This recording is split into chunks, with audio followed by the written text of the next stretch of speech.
Mēs tagad diezgan daudz runājam, gan uz ielas, gan mājās, par situāciju ne tikai tur Ukrainā, bet arī par to, kas ir pie mums, kāda var veidoties situācija.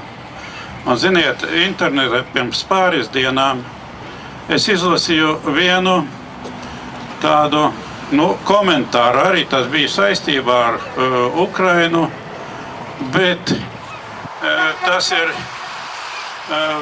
rakstīts, ka Austrālijas premjerministrs to ir teicis.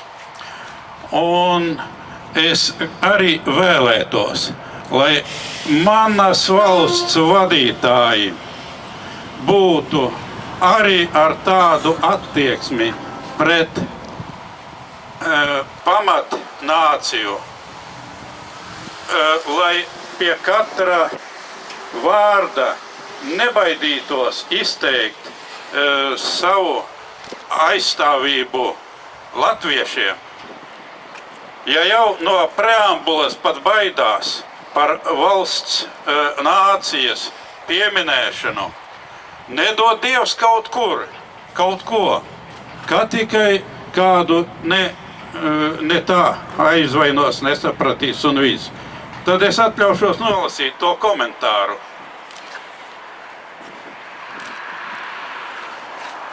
Imigrantiem un nevis austrāliešiem ir jāpielāgojas. Pieņemiet to vai brauciet prom.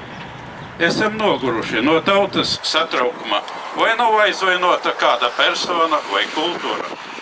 Mēs runājam angliski, nevis arābu, ķīniešu, krievu vai kādā citā valodā. Izejot no tā, ja vēlies kļūt par daļu no mūsu sabiedrības, mācieties valodu. Lielākā daļa austrāliešu, kas izveidoja šo valsti, tic Dievam. Ja mūsu Dievs jūs aizvaino, tad es jums piedāvāju meklēt citā pasaules daļā savu valsti. Dievs ir daļa no mūsu kultūras.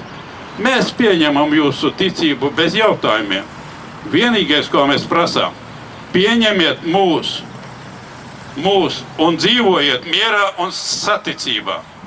Šī ir mūsu valsts, mūsu kultūra un mūsu dzīves stils, un mēs jums dodam iespēju priecāties kopā.